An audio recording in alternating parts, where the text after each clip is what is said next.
Welcome to the Pride of Detroit podcast, First Bite edition, midweek edition. My name is Jeremy Reisman. I'm the editor-in-chief at Pride of Detroit. There was a little lull in practice today. They went through a walkthrough on Thursday, so we are here with a very special podcast with a very special guest. Eric Schlitt, the managing editor of Pride of Detroit, at Eric Schlitt on Twitter, is with us to answer your questions about Lions training camp. We're just over a week into training camp. A lot of things have happened. Pads are finally on. Eric, how are we feeling today? Do I count as a guest if I'm on the Green Room podcast every week with you and Ryan? I don't know. It's a good question. I feel like I'm not a guest anymore. The podcast is splintered into so many things that I feel like you're still a guest on First Bite, but not a guest on the POD cast. All right. Is that fair? Yeah, I mean, I guess it's fair. I feel like I feel like I'm gonna have you take the guest part out from now. We'll see. Well, you know what? Do I have to hit the year? Maybe. Year? Yeah, you're still. I mean, you're not even into your rookie season. We're still in the rookie preseason of your Pride of Detroit career here. But in case you're wondering what's going to happen on this podcast, and it's another reason you should be following our Twitch account, twitch.tv/Pride of Detroit. We're just going to be answering questions this entire time because we know you guys have a lot of players that you're interested in hearing about how they're doing. A lot of you probably haven't gotten a chance to go out to camp. There's only been a few available to the public, and most of them are in the morning where it's kind of tough to get there. So we're here to answer your questions. Before we get into some of them, as we look at the live chat here, Eric, I just want you to give your kind of first impressions. We're a week in. You've seen a padded practice or two. We kind of, throw in some OTAs and minicamp. I think we kind of have an idea of how this team is going to be coaching and maybe a little bit of an idea of how they're going to look this year. Yeah, I think we got a good taste of the coaching in the spring. And if anything, they've continued to raise their level of what my expectations were. So the coaching has really taken nice steps forward. I liked how they've been disciplined, but then putting responsibilities on the players. Their energy level is there. The resources that they've made available to the players are very helpful, and it's just common sense stuff that wasn't there previously that's there now, which is terrific. As far as the roster, there's been it's for the most part it's been about what we expect, but there's been a few things that have I think gone the opposite way. Like the receiver group, I don't think isn't quite hitting expectations. The quarterback play was, I don't want to say it was better in the spring, but we were hoping it would take a step. It hasn't quite taken a step. Running backs have looked a little bit better than what, even though we had higher expectations. Offensive line has been great, but we knew, there's some problems with the reserves. Defensive line has been, I think, better than expected. Yeah. And I think you can almost say that across the board for the defense. Yeah. Linebacker, yeah, right? And so there's individuals who have stood out who we can, go into detail a little bit more, as we go. But overall, the defense has been better. The offense has been slow to ramp up, and it's not unexpected.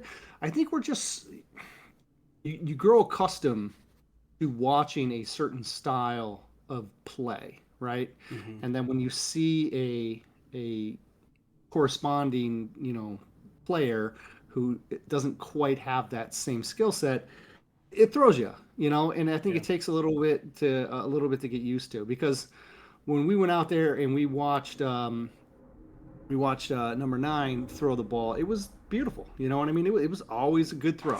Yeah, it was always a fun throw to watch, and it's different here. I think I don't want to get too far in. I don't know if we have questions, but I mean, I could go. We could just start rambling right now. Well, you're trying to get me in trouble with Stafford talk. I'm not allowed to talk about Stafford anymore. Well, you know what? Who's here? I'm not going to stop you. Here's the thing. Look, I've said this so many times before. There are only so many NFL level quarterbacks in this world, right? Mm-hmm. There's probably 20 to 25 guys who can actually play this game. and then there's another 7 who can't play the game but are starting anyways, and then there's a whole slew of guys that are backups who are trying to make it. I do think Stafford and Goff are both in that 25 of quarterbacks who can play the game. Right. It's just a different level of arm talent and a different level of moxie. Yeah. And I'm not saying it's wrong. I'm not trying to rain on our parade here. It's just different, and it takes some getting used to. Yeah. There's throws that we watch in practice that we're used to seeing that ball should be gone, right. and then it's not, and it's completed, but it's completed for a 5-yard pass instead of a 45-yard pass, or a 45-yard shot, which so it's a different style, it's a different style of offense and I think that's part of it. Like maybe that's my own prejudice. Like I was expecting the offense to be a little bit further ahead, and I'm used to seeing the offense that's a little further ahead. Right. So I'll pause my thoughts on that because I feel like I'm cutting you off. Well, no, and it's interesting. There are definitely some people asking about Jared Goff in the chat, which is not surprising since he's one of the major storylines of the 2021 Lions.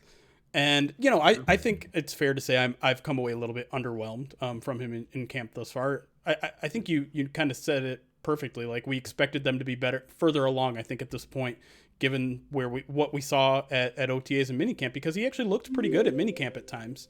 But it was a lot of red zone work then. It wasn't a lot of deep shots. And the problem I think a lot of us are seeing is that those deep shots still aren't coming. And like you said, Matthew Stafford is a guy that's going to crank one out if he sees one-on-one coverage. Jared Goff just might not be that guy.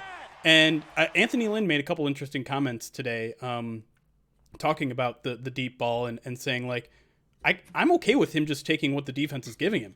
That's what I'm looking for right now. And it really sounds to me like this is a team that is really going to try to run the ball and just take occasional deep shots. They're not going to be the Kansas City Chiefs. They're not going to be the team that tries to air it out and really put the pressure on the defense through the air. I think they're just going to kind of pick their spots. And, you're right. I think it's going to take an adjustment period for all of us just to get used to that, because that's not what it's been like for the past 12 years. I mean, they've tried to establish a running game, but it's never happened. Who knows if Anthony Lynn will be able to do that, and we can maybe get into what the running game looks like a little bit so far. But I think you're right. It's a big adjustment. It's something different, and we haven't seen it click yet, but we're just getting started here. Yeah, and I think we should clarify something. It's not going to be Jim Bob Cooter either. It's right. not going to be like 3 yards short of the sticks, type of passes all the time. Like, I don't think that's part of the mentality. He's been doing a lot of checkdowns, but I think there's a variety of reasons. And I believe you talked about this on Monday, right? Mm-hmm. Where you listed a few different reasons why he could be taking the checkdown. He's coming off a couple of years where he's had a lot of turnovers, and he's trying to offset that. He's not totally comfortable with the receiver core, who is brand new, right? And it's just he's just doesn't have that chemistry yet, right? So I think all of those factors kind of go into play. I don't think it's just one. I think there's a combination of things. And what'll be interesting to watch is, does he get loose as August moves on? Right. Because if he doesn't, then you start to get a little bit more worried. All right, let's jump into some questions here, because we have a lot. Winfield asks, if you had to make a good guesstimation, what wide receiver what wide receiver number does it look like Cephas might get? So what position will Cephas play, and where will he be on the depth chart? Yeah, I think coming out of the spring, we thought he was going to be wide receiver 4, right? But it looks like he's been passed by Khalif Raymond, and it looks like Cephas is probably wide receiver 5 now. But I don't think that's totally bad because he's still very much in the mix, in my opinion, and he's shown some flashes here and there. But I think one of the most telling things is you have your clear starters in Williams, Perryman, and St. Brown, and then when Williams had to exit to get his when he dislocated his finger, it was Raymond who stepped up into that role, right, with the starters. And so that, I think, look, there's your clear indicator that Raymond's probably wide receiver 4, because that could have easily been, Cephas, because Cephas is repped at the X as well. You know what I mean? So, like, we could have seen him jump in, but we didn't. It was Raymond, so I think that's kind of the hierarchy right now. And it's interesting too because it's not like Cephas is having a bad camp. He's kind of all over the place Right. in a good way.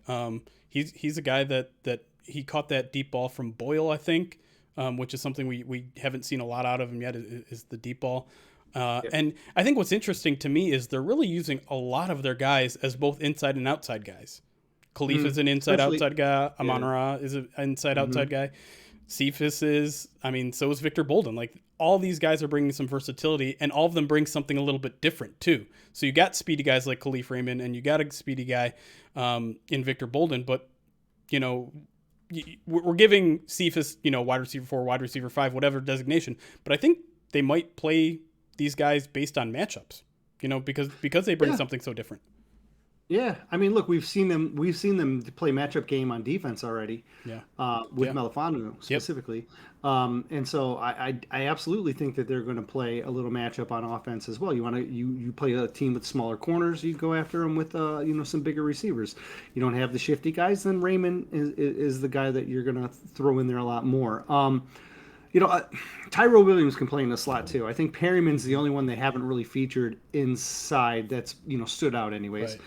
But for the Cephas fans out there, I know he gets bagged on a lot for his poor 40. He's found ways to separate. There were a couple of routes against Owarye, who is an elite athlete with terrific speed, that he just took a step and got him to bite, and then he cuts up and he's separated. And the quarterbacks haven't been taking him, but there was 2 days ago. He was 5 yards deep on everybody. Yeah. And no one, and the ball just didn't go his way. Like I had checked it down already, or they had gone down somewhere over the middle or something like that. But like the talent is there, and the speed isn't what it is for the other guys. But he has some other intangibles that I think really make him interesting, especially considering these guys make jumps from year 1 to year 2. Yeah. Bryson Boyle asks, how has Jamie Collins looked? He has a history of not looking too good outside of the Patriots teams, as well as any word on Deshaun Hand. So with Collins, I think he's playing a couple of different roles, right? And I don't want to, I don't know how much we can say, but basically he's playing the mic the majority of the time. But then there are often cases, situationally, where they will flip him and Anzalone. Because remember, Anzalone played the mic as well. So it's easy for them to switch depending on what they want to do. If they want to focus on covering a tight end, you might see Anzalone matched out on that inside guy and Collins at the mic. But if you want to cover maybe a fullback or a running back, right, you might see him flip flop. If you want to bring the blitz, you might see him flip flop, right? So they've been using them in different spots at different times. But it sure seems like Collins is the guy that they want to be, the number one guy out there. Right. My guess is if we're looking at snap percentages, Collins would be the linebacker that leads the charge every week. You agree with that? Yeah, for sure. I think he's a guy that's expected to kind of be a leader amongst this group too. Obviously, he's a 10-year vet. In terms of his fit and how he's looked so far in camp, it's still a little bit early, but he's a guy that I don't want to say it looks like he's coasting out there, but he's not a guy that I think has much to prove on the practice field right now. He's made a couple of good plays as a run defender, and it'll be interesting to see if they use him as a pass rusher, because one thing that has certainly been of change at training camp this year is there's been a lot more blitzing. Like I think I'm okay saying that. Hopefully I don't get a call from the Lions, but the Lions have been sending a lot of guys, and from all over. Yes, from everywhere. Yeah. Exactly. Yeah. And so that's kind of an aspect of his game that I'm interested to see, because we didn't really get to see any of it under Patricia. And he's an athletic dude. He's a guy that I think that's in his wheelhouse. Look, he's the prototype for what Derek Barnes could be. Yeah. Right. Yeah. And I think they can. A lot of the ways that people envision Derek Barnes being used, that's how Jamie Collins can be used right now. Right. So there was a second part to that question after Jamie Collins. Sean Hand. Does he look stronger to you? He does look thicker. He looks strong. Yeah, stronger. Yeah. Right. To me, yeah. Anyways, like we've seen him mostly at the 3, sometimes at the 4-eye. We've even seen him in that NASCAR package at an old familiar spot at the nose. So we've seen some positional range. Starters on the D line have been Nick Williams, McNeil, and then Brockers. But when Brockers got the tenuritis days off, it was Deshaun Hand. Yeah. And then at the same time, when Brockers was in there and Williams needed a rest, it was Deshaun Hand, right? So I think Deshaun Hand is the guy that they're kind of looking at as that primary backup at both of those two spots. Onwuzurike is going to be in the mix once he gets there, just because the talent's there. But McNeil, I don't want to get on a McNeil rant right now, but McNeil is very much going to be in the mix on those as well. Not just the nose. Like, he is going to be on those 3s and on those 4-eyes, because he looks special, right? He looks special. Well, honestly, like I could talk about the defensive tackles all day, because they are living up to their billing. I think everyone looks better than they did the previous year. I think that Hand looks better. I think Nick Williams has made a lot of plays early in camp, and we haven't seen a ton from Michael Brockers because he's getting a lot of senioritis or whatever it is. And I wanted to point out today during walkthroughs, he was going through walkthroughs, but he was the only person not wearing a helmet, and I don't understand why. I don't know if it was an injury thing or if he's just like a veteran move. Like, I'm not going to wear the helmet, but I'm very impressed with this group, and the fact that we haven't even seen the Lions' second round pick do anything. We haven't seen Onwuzurike do anything. Means that this is a really talented group. Even the depth. Like, you look at a guy like Kevin Strong, he had a really solid first day of pads, and you're just like, he's going to be a tough cut, but he might be the odd man out just because they're so stacked there right now.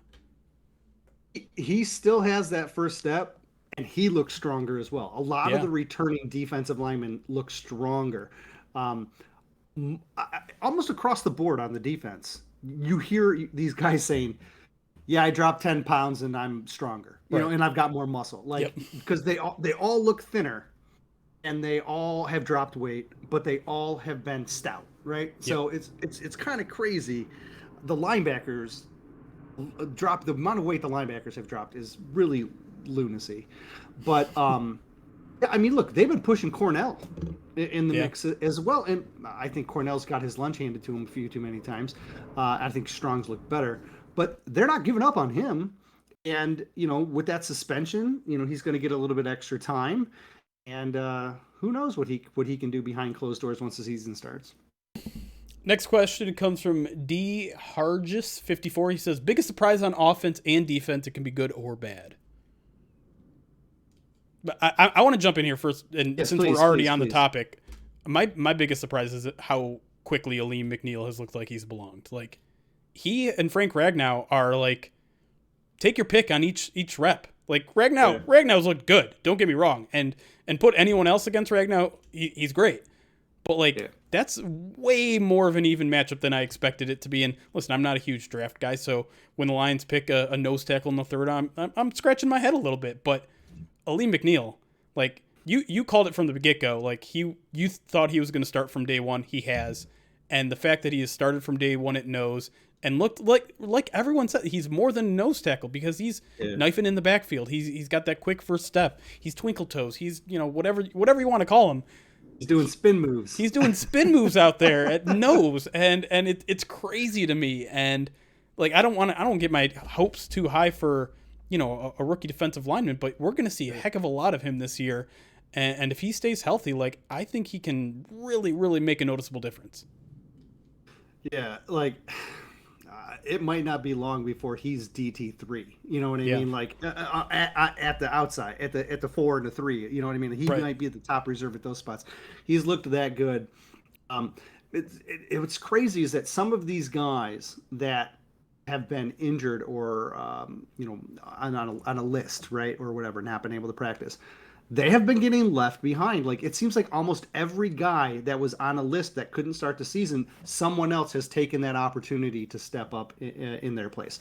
I'll tell you what, I'll give you an offensive guy that has surprised. I don't want to say, I guess surprises. He's looked better than I anticipated, and that's Decker, who I've already been high on. Okay, I already think Taylor Decker's been a top 10 tackle. I don't know if he's gotten beat that I've seen. And I've seen him absolutely ragdoll some of those reserve defensive linemen. And those reserve defensive linemen are beating up on the reserve offensive linemen. But I watched Cornell match up against Decker when they did their 3-on-3s. And that's not fair. The first thing he did was he grabbed him and he just put him on the back. And then the second thing he did was he grabbed him and he ran him out of the end zone like Michael Orr, right? Like, wow. in the Buckeye like, crime there too. he just waxed him. And again, now this is reserves, and so he should be doing that. But like, he's usually just been like a very solid technician, right? And I feel like there's more to his game this year. Maybe there's more aggression. Maybe it's more of him trying to be a leader. But I've gone on record and said Ragnow's my guy. Like, I think he's the top player on this team. Decker is making a case to be considered number 2, right? He's been playing well. And look, when you put those two guys on the field, it only makes Jonah Jackson's job easier, and then it makes your. I mean, it trickles down. There's a domino effect that goes along with having a good offensive line. So, I've really liked Decker. I thought he's played better than expected. All right, we're going to take a quick break here. When we come back, we're going to answer more of your questions live here on our Twitch channel, twitch.tv/Pride of Detroit. So join us right off the break. We'll be right back. Okay, we're not actually going anywhere. Sorry, live audience. Hopefully, we'll be able to edit out the airplanes. No. I'm complaining about the airplanes. So, like, literally, I think the Blue Angels have been practicing for the last 3 hours here. And I'm not even exaggerating. Like, I had no idea that we were so close to an Air Force base here. I just moved in about a month ago, and they've been going nonstop. So, my apologies if that is distracting. But I can't hear them if that helps you. The chat says they can, so I've been trying. Blue Angel wannabes, sorry. I've been trying to mute my mic when I can, but let me pull up some more questions and then we'll get right back into it. There were a couple that I liked. Do you want to answer? I'll let you answer this one off topic since it's not exactly training camp related. But Eric, how's your day-to-day changed at Pride of Detroit? Anything unexpected? If that's too personal too, you don't have to answer. I don't want to put you on the spot here in front of your boss. I don't think it's well, okay. The biggest change has been don't have to be on call 24/7, right? Yeah. Like if a news breaks, I don't feel like I have to sprint to the computer if I'm with my kid doing something, right? Whereas before I would have to pause that to go write something. I've also got to spend more time getting back to my roots, writing more breakdowns in analytical stuff. And I've got to be more efficient with my time because I'm starting to write these observation articles are getting ridiculous at this point. We're writing like an insane amount. And the analytical articles can get that way as well. So yeah, I'm enjoying being able to split breaking news and get more analytical stuff that I just didn't have time for previously. He said that on his own volition. I'm not holding a gun to him. just so we're clear here. Look at this morning when True. I feel like we're starting to get on.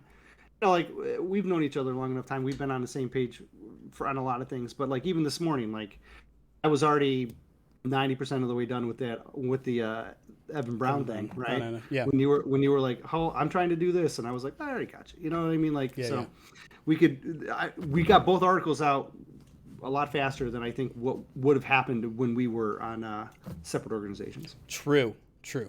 All right. Okay. I think I got some questions lined up here, ready to get back into us. Give us a second, chat, and we'll be right back. Hopefully that airplane will go away.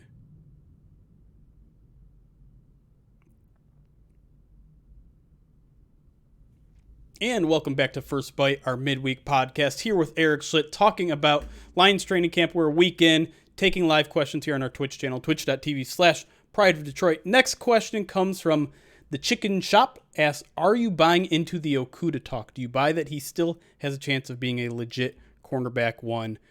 I know you know my answer, Eric, but I'm going to let you go first. Oh, you're going to let me go first? Ahead. Yeah, please. I am 100% in on the Okuda train. 100% on the Okuda train. I mean, if you guys could have been out here last training camp, he was just such a true rookie that, like, you wouldn't notice him on the field. Like, he'd be quiet. He obviously he'd be running with the ones, but, like, he was just taking in so much that you could just tell. Like, I mean, it's a completely different way that he carries himself right now. Completely different. And he's confident.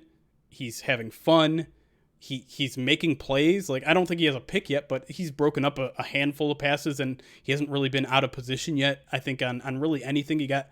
There was one double move, I think it was yesterday, that got him, but it wasn't even, he wasn't like widely out of position.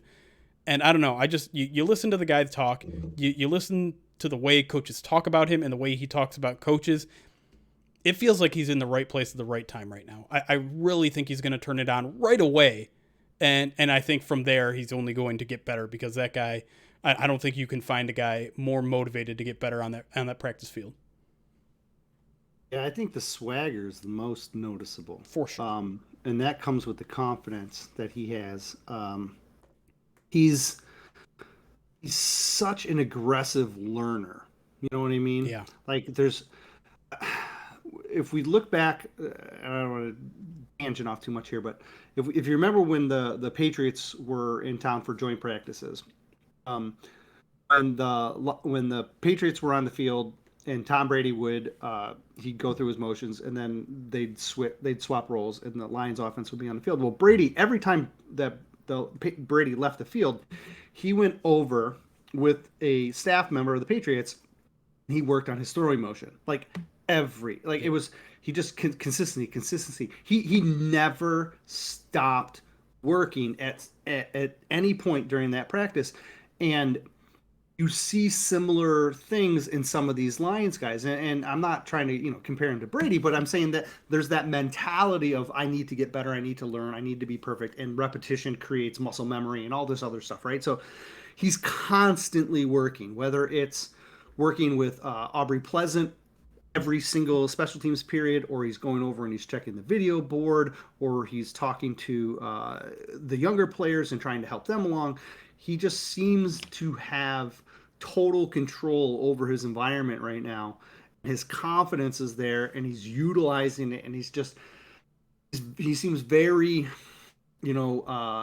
he seems just very aggressive in trying to just be the best player that he can be. And so I do think there's still going to be times when he's going to show that he's still a young corner. Sure. But at the same time, you can see the potential just bubbling up from him. And he'll make mistakes. Like, he makes mistakes. Oh, yeah. There's no doubt about it. Like, that's just the nature of the beast. And there's a lot he's having to unlearn to learn from all pro Aaron Glenn here, right? It's almost like a second rookie year. Like, it's yeah. And he looks like, he looks like he's made for the job. Like, it's not wearing that 23. It may have some magic in it or something, because you know what I mean. I mean, he's following the exact footsteps of Slay. Like, he had the 33, he had the 30. He literally said at camp this week or last week, like, I had to get out of that 30. I had to get out of it. I had to get a new number. And I don't think he picked 23 necessarily to mimic Slay, but and just the other thing I wanted to add is, it wasn't like he was disengaged last year. I think he just was overwhelmed, and he'd be the first to tell you that. Yeah. He was quieter because he was taking so much in. Now I feel like he's just got a coaching staff that resonates with him, a defense that's maybe a little simpler for him to pick up now, and he's not thinking as much. He's just going out there and doing. And I know that sounds just kind of like training camp talk, but I swear, like, I wish every Lions fan could just watch the way he practiced last year versus this year, because it is a complete 180. Look, there is a freedom that some of these guys get at practice that was not present last year. Yeah. And if your set is not on, how you choose to spend your time is kind of up to you. Right. And we've seen guys go to the sideline, take a knee, and try and catch your breath. We've seen guys use a video board, like I said, referred with Okuda earlier. Some guys are talking to each other. Some guys are seeking out coaches. Like it's there's more freedom, and he's utilizing that as it seems like every second he's there. Next question comes from, I'm not sure how to pronounce this, Oroxo. He's been asking about Will Harris. What will his role be this year? It sounds like he's having a good camp, but his play has been so bad in the past 2 years. Are you buying Will Harris stock right now, Eric? Not yet. It's rising. Mm-hmm. I'm not there yet. I mean,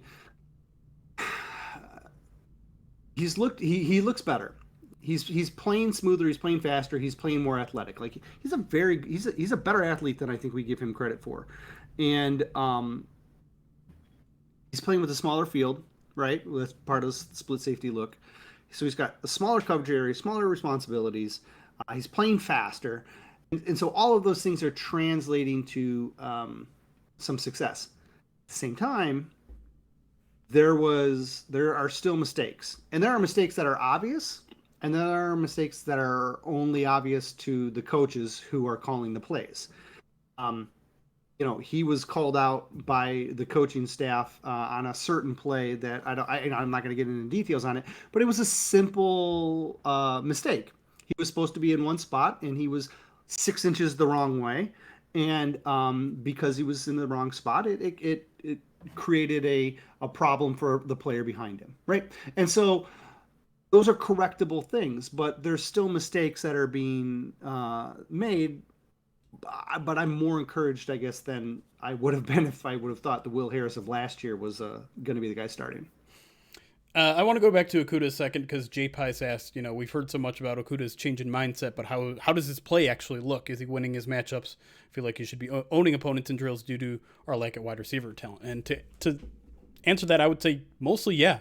Like I said, he hasn't gotten an interception yet, but he's gotten his hands on a lot of balls. I mean, I would say he's in general winning more than he isn't against Tyrell Williams in camp.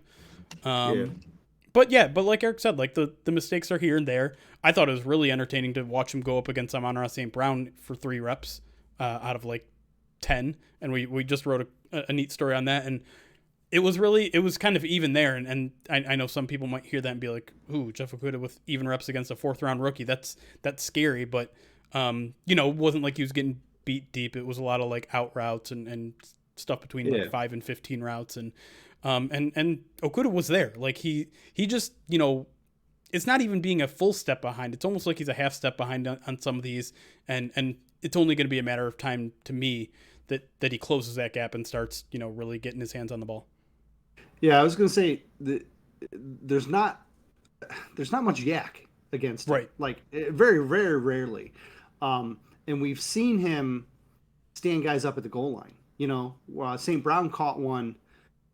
There was a crosser over the middle. They threw it like right at St. Brown's feet. It was a great catch. Yeah. He caught it, and he should have been able to just like fall into the end zone for the touchdown, but he caught it, and then Okuda just buried him. Yep. And so then St. Brown got up and spun the ball like, look at me, I made that great catch, and all of us were like, yeah, there's no way he got in, right? Yeah, Okuda's literally pointing to the goal line like, you didn't get there. Right. And so like even when there's stuff that's happening in front of him, and he's right there all the time, and he's such a technician, and he's willing to put his hat in there and be physical. You start adding all these positives up, it starts making a really interesting player that should have some great success. He's just developing, and I still think the sky's the limit.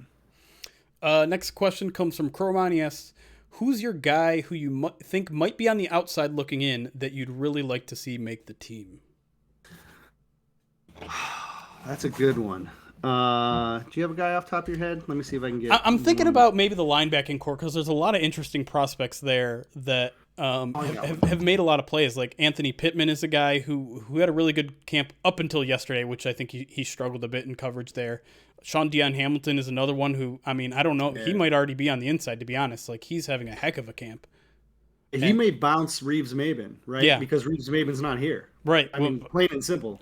Yeah, I mean, there's still a lot of time for Reeves Maben Sure. to make up time, and you have to imagine, just based on COVID protocol timing, he should be back next week, assuming he still doesn't have it, Mhm. if he How even much? has it at all. Right, but how much? But there's a next week. There's a preseason game. How Right? fast is he going to get up to speed? They Because probably won't play in that game.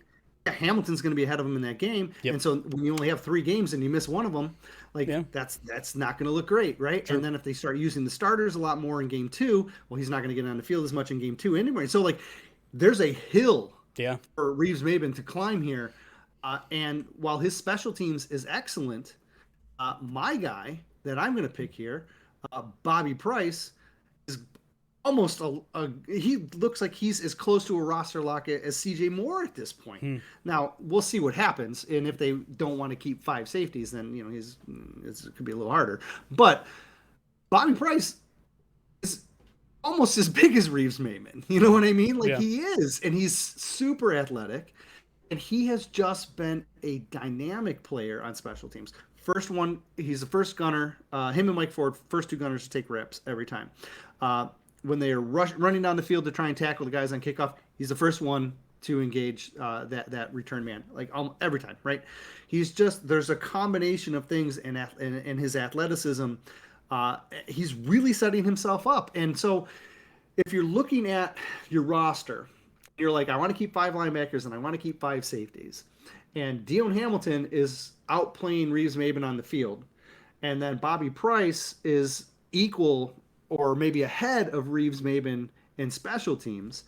And you've got to look at those, Yeah. two guys. Where's the roster go? You could easily see him squeezed out, and then Bobby Price becomes the new Reeves Maben type of thing. Like you said, there's still a long way to go. But there is a hill that COVID has cost Reeves Maben this offseason. No question. Good question here from a Burst Fire. He asked, how's Julian Okwara look so far? I had him as edge 2 a couple years ago, and he's been working out of Mika to gain strength on the edge. For a team that needs a huge edge bender, if he steps up, that's huge. I'll be honest, Eric, I've been completely underwhelmed by Julian Okwara so far this camp. I haven't seen him make many, if any, plays thus far. What about you? I think the plays that stood out for me were when they were in like the third down stuff, the sub package stuff, where they started moving Trey Flowers around, I think let's put this right off the bat. It's Trey Flowers and Romeo, and then Julian is the backup at both spots, right? He just that's the way it is. Now Charles Harris is we even said Charles Harris is impressing. He's not there for Julian, and then Julian has also shown some positional range in sub packages to move off the edge to other spots as well. Sure. So there's a lot to like with Julian as far as positional flexibility, but missed most of his rookie year. So there is a learning curve. We're talking about Okudah having a second rookie year. This is a lot of us like a second rookie year for Julian as well. He's not a guy that's going to come in and be an immediate disruptor, but there's a role for him in sub packages. There's a role for him where you can put 3 edge guys on the field at the same time because he's flexible like that. So he almost looks like a rookie, to be honest. Right, and so right. there's a chance for him to be good, but it's going to take time still. Yeah. I think what we can take most from training camp is that they have a lot of plans for him, just because of all the things you just say. They're using him in all these separate situations. We just haven't seen it work out yet. And to be fair, like, he didn't practice for the second half of yesterday because he was dealing with his rib contusion, and we'll see how long that holds him out, if it holds him out at all. So we've only seen a practice and a half with him in pads. So still kind of figuring that one out. Question from our own John Whitaker. Yes. Any chance the Lions keep 7 cornerbacks? One of AJ Brown, or not AJ Brown. What Brown? Parker. Alex Brown? AJ Parker, Alex Brown, AJ Parker, or Jerry Jacobs? I'm going to say no, because I think they're going to want to keep, like, if you only keep 4 safeties, maybe, or if you. I just kind of have like this plan in my head, right? Like where I think they're going to go. Like I did those roster dives for the pre-camp articles, right? And I looked at like what were the trends that they've seen and what they're accustomed. And then I applied it to the roster and I said, look, how does this roster kind of like play out with those trends? And can they offset the trends in certain spots? And it's possible. I'm not sure there's room for a seventh, right? If there was, I think Jacobs might have a shot. But I don't think AJ Parker is close, if I'm being completely honest. He's had some struggles. On Saturday, he looked good. Right. He had some really nice plays on Saturday. And then on Monday or Tuesday, I forget which one, the Lions in total completed 3 passes of like 40 yards. 2 of them were against him. Yeah. And there was no way he was catching the guy who caught it, who would have went for 6. Like, it was, and that wasn't just, that was just 2 examples, right? Like, so yeah, he's had a very up and down camp. Jacobs has been good, but man, you can see Jacobs is still raw. Yeah. Rocky last year as a senior for him. And so I think he's still kind of acclimating back to football again. Potential's there. I don't think, look, with his relationship with Okudah and Oruwariye, I don't think there's any way he doesn't make the practice squad. Right? Yeah, he'll definitely want to stay here before he signs elsewhere, assuming he doesn't get picked up on waivers, and I think that would be a very, very big long shot for that to happen. He would have to like really ball out in the preseason. Yeah. And if he did, maybe they would consider him. You know what I mean? Right. I think they're 6 though. Like, okay. Yeah, I think their starting 6 are very clear. Yeah. All right. And then is there enough room for Jacobs? I don't know. I'm still inclined to think the way that special teams is designed, safeties give you a little bit more value. That's why you probably have 2 safeties in CJ Moore and Bobby Price that are going to end up making it. Jacobs has not looked bad on special teams, so that'll go a long way to helping him. But I think he's going to have to show something more, in the preseason games than he has. Right. I had a few questions here about Hawkinson. People not hearing much about him from camp. Someone also asking about his yards after the catch, which I presume is just a reference to him falling down all the time after he catches the ball. What are your early thoughts on Hawk at camp? You know what I think? Like, when we write our observation articles, there are things that are just the way they are, right? We don't write a lot about Frank Ragnow or Decker because they're good. We expect them to be good. They're good. We don't have to acknowledge that, right? It's kind of that way with Hawk. Like, is the ever-present underneath target that Goff goes to more than he goes to anybody else, right? Yeah. He still does fall down more than I would prefer. Yeah. But he looks just like a monster, right? Doesn't he? Yeah. He's not the same guy that we drafted. No. No, right? It's not just the hair. It's not. It's the you want to talk about swagger. Yeah. Right. He's got some serious swagger, and the confidence is just pouring out of him. Yeah. Look, when you look at he was in the tight end university thing, and he was getting acknowledged for his play there. Like, he's going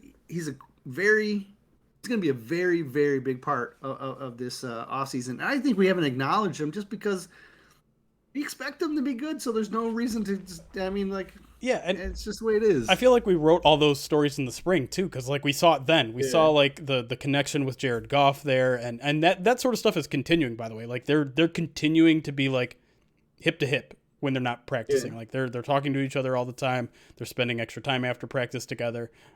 That sort of stuff is all still happening. I will say that I haven't seen a lot of plays specifically designed for Hawkinson. Like if you're thinking about a George Kittle style offense where he's the main focus, I haven't seen that yet. That doesn't mean that doesn't exist.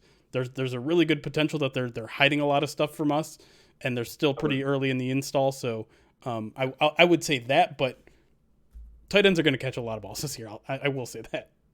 Mm-hmm. Yep. Let's talk about Levi Onwuzurike again, because I've seen a couple people talk about him, and I've seen this on Twitter too. A growing amount of Lions fans a bit concerned that Aleem McNeil is getting all of the attention and the guy picked before him is getting basically none.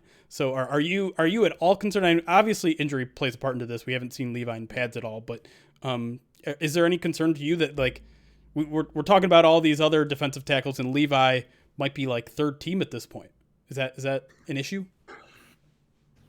No, not for me, because we're not talking about him because he's, like you said, he's been a little bit injured, and so there just hasn't been a lot to report on him. If he was out there and looking bad, I'd be more concerned. Yeah. We've seen his potential. We know that they're invested in him. There's depth at this defensive tackle spot that hasn't been there in recent years, and McNeil has been playing so well that there's no reason to like have to feel like he needs to be forced in. If he's third option, then that's what it is. And I think there's enough upside and long-term potential with him that he's going to be a player in this league. We just haven't had the opportunity to see it, so we just haven't been able to comment on it. Yeah. And I mean, I get the concern too. Like this team does not have a very good reputation of picking second round guys. And I mean, is it fair to put Brad Holmes under that crown? Like, obviously not, but it's just a weird happenstance. And the good news, like you said, is they don't need Onwuzurike to ball out in year one. They have guys. And so if he takes a year to develop, to get healthy, to, just be ready to go and be the guy that they think they drafted, that's fine. Nick Williams, Deshaun Hand, and Onwuzurike are all in that same mold of player, except so he's got more of like Nick Williams play style, but he's got more positional flexibility like Hand, and so he has a good year before he really has to be a factor. Whereas McNeil, there's no cat like him, right? There's just not. That's why he's in there, and the fact that he's shining, I think, is encouraging. I'm patient. I want to see if he steps up. Great, but got to remember, this defensive line has all three starters from last year. I mean, when Sheldon got hurt, you had all three starters are all back. Plus, you added Brockers and two day 2 draft picks. Like, that's a lot of guys that have some talent level on here. So, someone is gonna have to be 5 or 6, and the odds are it's gonna be one of the rookies, and it ain't McNeil right now. So that's for sure.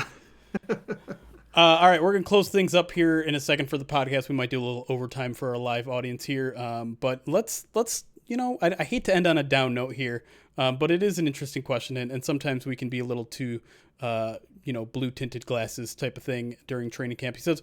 From VJ asking, one player that disappointed you during camp so far.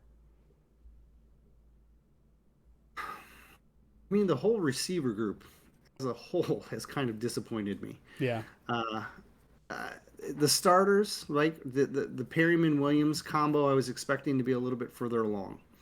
But I mean, that's kind of what we opened with at the top, right? We said, and they're the guys that we expected to be further, and they're not right now. And so that is one of the bigger concerns for me. Is it cheating just to say the offense as a whole? Like, I mean, it's a little bit of Goff. It's a little bit of the receivers. Yeah. I guess the running backs I don't have an issue with yet. And really not the offensive line yet either, because I haven't had much practice in pads, so you don't really know how the running game's going. But it's just... It doesn't seem like it's clicking yet, and you can see kind of some of the other reporters at Allen Park starting to be like, is this as bad as it's going to look? And yes, oftentimes the defense are ahead of the offense. Oftentimes it takes a while for these guys to click, and everyone on offense is new. Everyone on offense is new, so it's going to take time for chemistry to set in. But, I joked with a reporter, a few days in camp saying, like, is there a chance the defense is better than the offense this year? And he just kind of shook it off and said, no, I don't think so. And, now as camp kind of goes on and this trend is continuing, it continued again yesterday. It's just like this. And maybe it's a feather in the defense's cap. Maybe the defense is going to be a lot better than we thought it was, because I think we just spent almost a full hour talking about it. Like, we're pretty hyped about a couple of these guys in the secondary turning around their careers.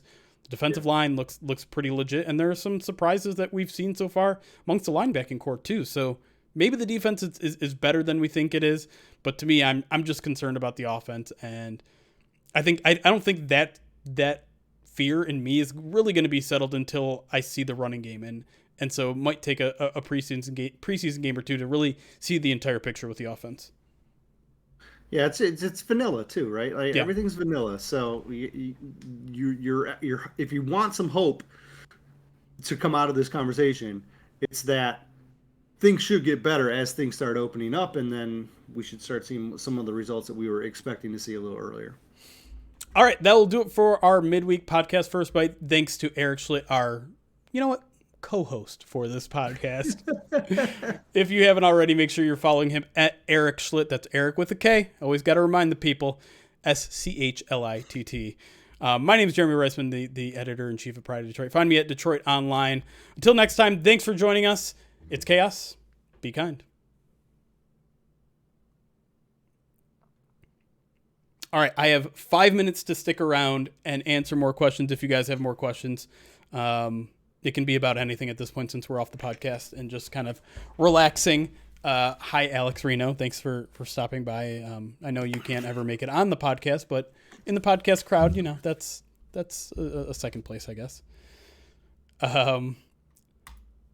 LJ asks, does Eric see any player getting or needing to get picked up from other teams during final cuts that would improve this team? I know it's really, really, really early, but with what Dallas drafted at linebacker this year, I think Vander Esch is on the chopping block and will be available, or a casualty from I've had a couple of people ask me this, and to me, I'm too tunnel vision to know who might be cut from other teams. Like a lot of people have asked, we need a wide receiver. Who's a wide receiver that might get cut? I don't have that answer. I don't know if you do. No, I'm the same way. There's so much for us to absorb just for Detroit that it's tough to look outside, except for to look at the burning building in New York. It's tough until something happens. If a guy gets cut, then we'll point him out. Yeah. Yonkers, you said you redeemed a list cast. What was it? I didn't see what it was. Oh, and someone also requested a Zazu cameo. Zazu! Thoughts on Aaron Glenn?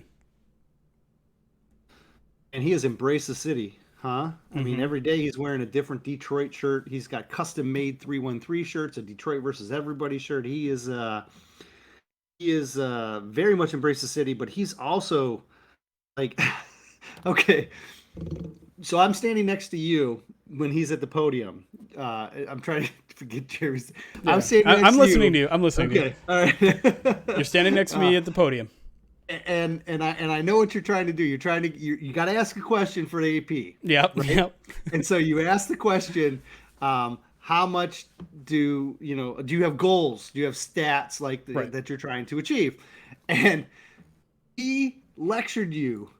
Like, he didn't lecture me. Hold on. I got the quote that I needed. I didn't end up using it, but he got it. But he looked at you and he was like, "No, I don't care about stats. We don't care about stats. That's dumb stuff." That's why it was like, well, see, and this is the art of asking the question, because when I first thought of it, I'm like, I'm going to ask him what sort of statistical benchmarks is he looking to hit. That's not what I asked.